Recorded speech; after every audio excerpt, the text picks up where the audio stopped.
Welcome back again to Evidence-Based Weight Loss Program Part 14 of 20. We are getting to about the 3/4 points, almost 75% through this whole series. So thank you for sticking around this long. If you missed last week, we talked about weight loss boosters. They're actually foods that will help you lose extra weight. Keep in mind, these aren't magic pills. These are things that help you lose about 1 pound a month. But if a magic pill helped you lose 1 pound a month and there were no side effects and it was safe, wouldn't you take it? Especially if it didn't cost you much? I think the answer is yes. Then before that, we talked about the most weight loss ever lost in the medical literature, and that is on a whole food plant-based diet. Go check out those 2 videos. Today we're going to talk about exercise and eating rate. So let's start with eating rate. I'm a big fan of smoothies because you can pack a lot of nutrition, you can pack a lot of greens and fruits, you can pack a lot of stuff in a smoothie.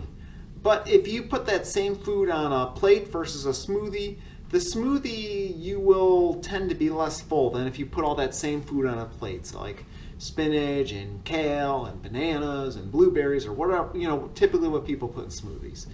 So a plate version, you're going to be eating it slower and you're going to end up feeling more full from that. Soups also tend to be more filling than smoothies. And you eat it like a soup with a spoon, it actually tends to be more filling because this has to do with the eating rate. Turns out to be a lot more filling than if you just gulp it down in the first place.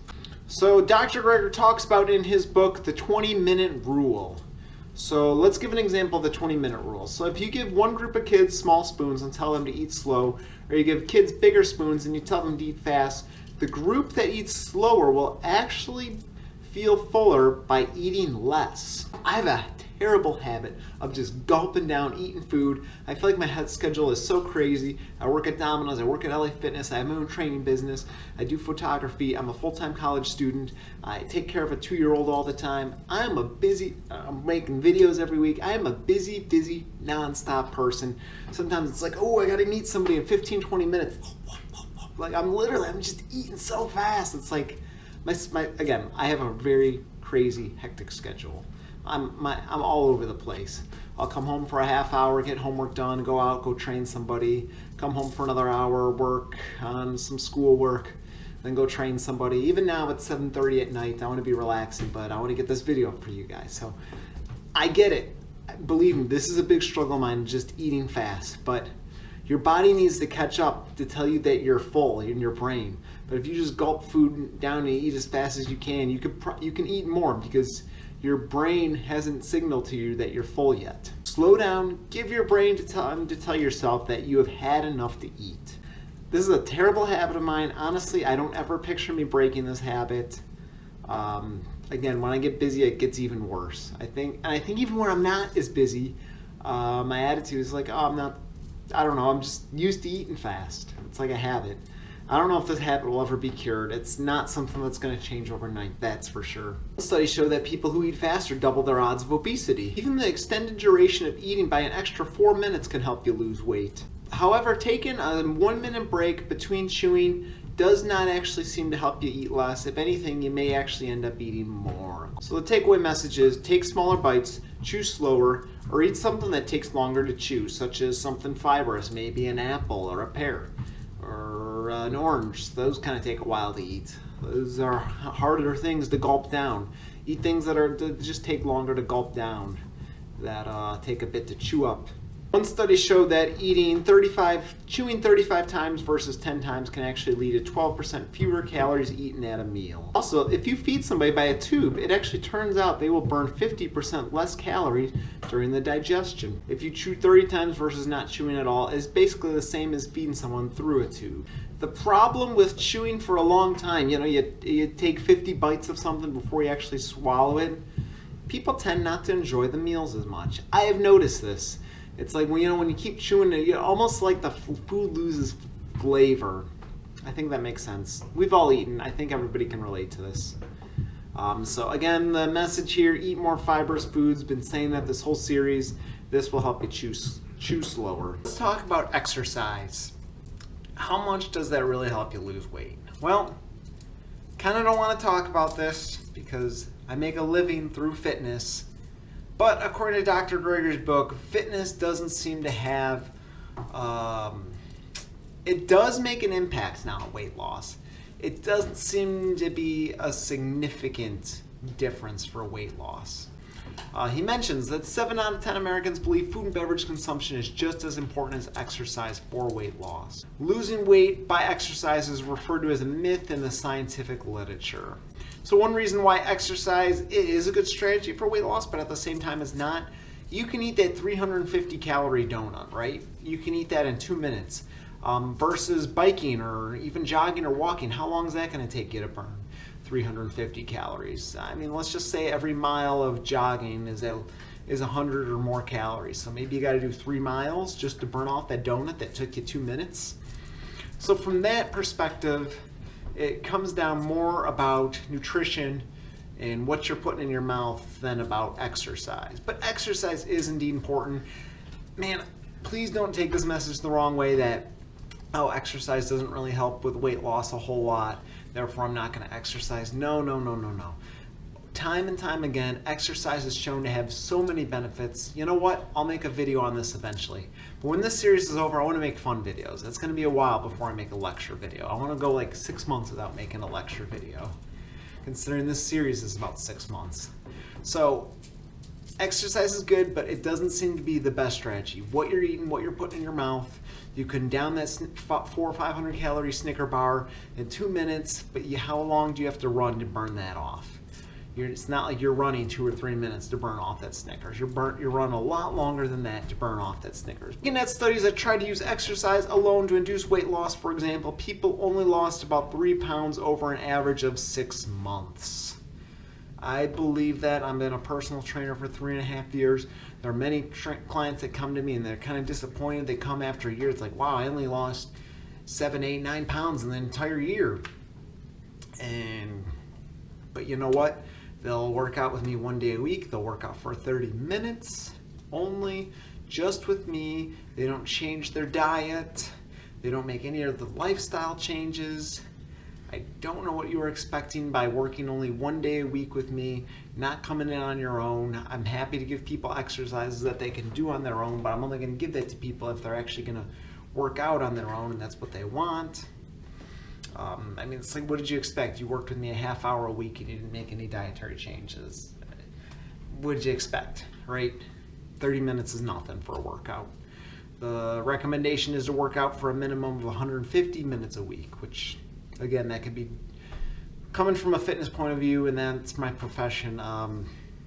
That also could be debatable. There's so many other factors and variables. That's for a whole nother video though. Putting all the studies together, it took an average of 8 weeks to lose 1 pound without any diet change. Average exercise range was 15 minutes to 75 minutes, 2 to 5 days a week. Some studies have shown that an exercise and diet program failed to beat out a diet-only program.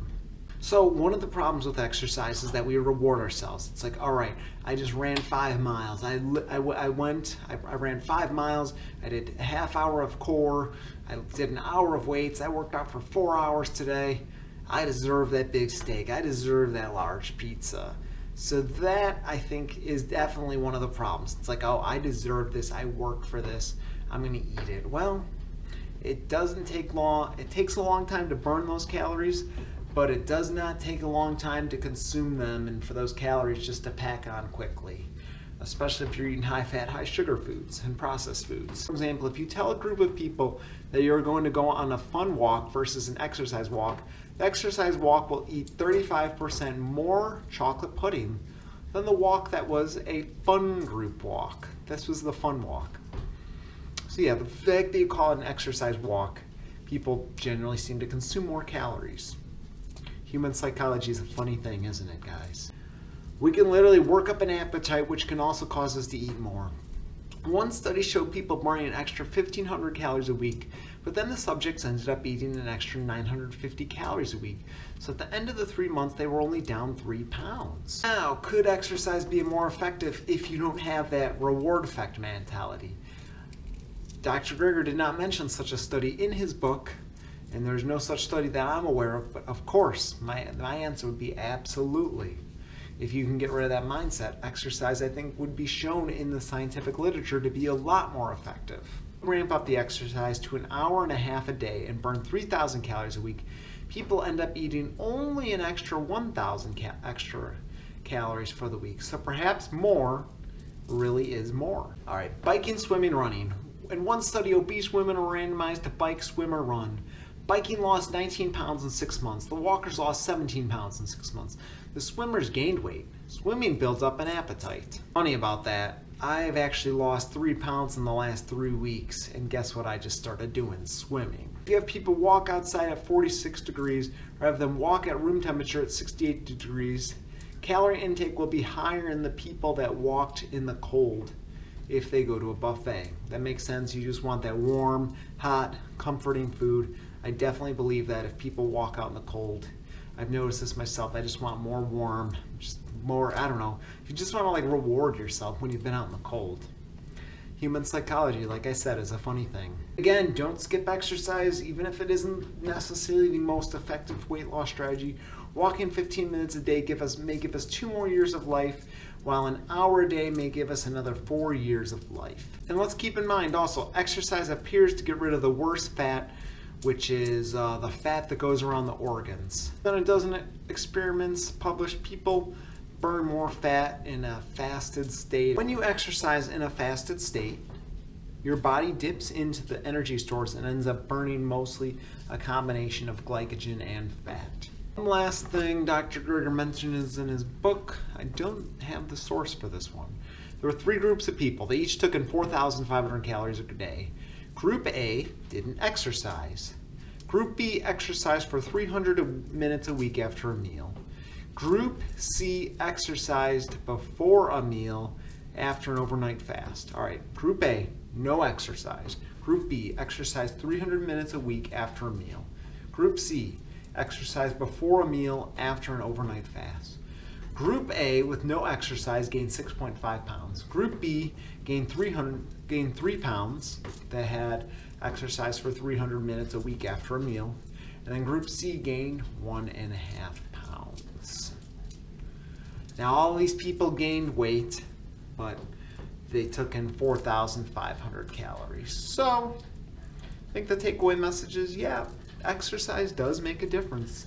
Group A did gain 6.5 pounds. Group B only gained 3 pounds. So I mean that's 3.5 pounds less of weight gain just by exercising 300 minutes a week. So yes, exercise does make a difference. Don't think exercise is the most important tool for weight loss. Even before reading this book, I would have told you that is not the answer alone. Incorporate exercise into your lifestyle. Lifting weights, walking, biking, running, whatever you like to do. There's no perfect thing to do. Just do something you like. If you have more questions about exercise, I'd be happy to do that. Like I said, I am a personal trainer. I've been doing this for years, so I like to think I'm pretty knowledgeable on exercise. I should talk more about exercise in more videos after the series and after I do some fun videos and no lectures. No more lectures after this for a while.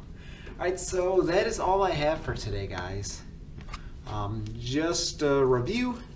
You want to generally eat slower because that causes you to eat less and actually helps you be full longer.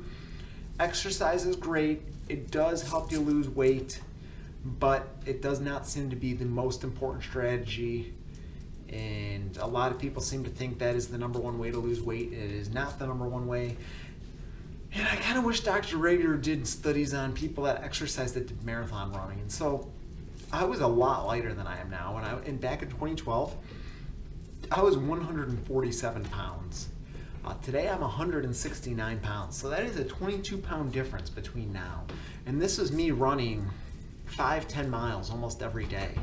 I mean, I was hitting it really hard that last month or two before the marathon.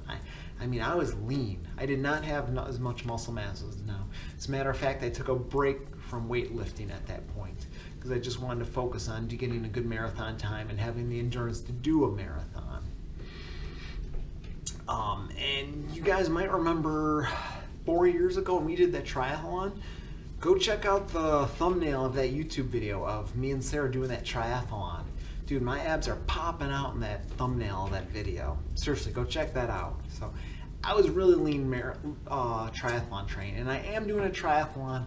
I'm expecting to lose several pounds because I'm doing a 70-mile race July 31st. I'm going to be doing lots of swimming, lots of running, lots of biking. I'm 169 pounds now. I expect to be 160 pounds by that time because I'm going to be exercising like crazy. Of course, I'm going to be watching very closely to my diet. So one thing that's going to keep me on track to help me lose these last 9 pounds, like I said, I was 172 when I announced this a few weeks ago that I wanted to lose 10 pounds. I want to get down to 160. I am doing this race shirtless no matter what happens. I can gain 50 pounds, I can gain 100 pounds. I'm running this race shirtless. I've made that commitment.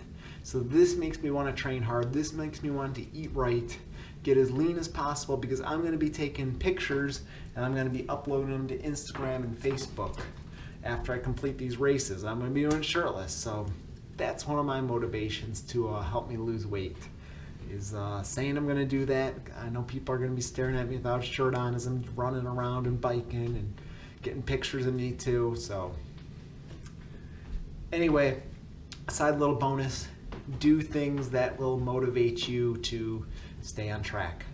That's a little side note, side bonus for today. Thank you guys so much for watching this video. I encourage you guys once again to take notes in Google Drive or Microsoft Word and to share this with people, because I'm extremely passionate about helping people lose weight. And we will see you next time, guys. Bye-bye.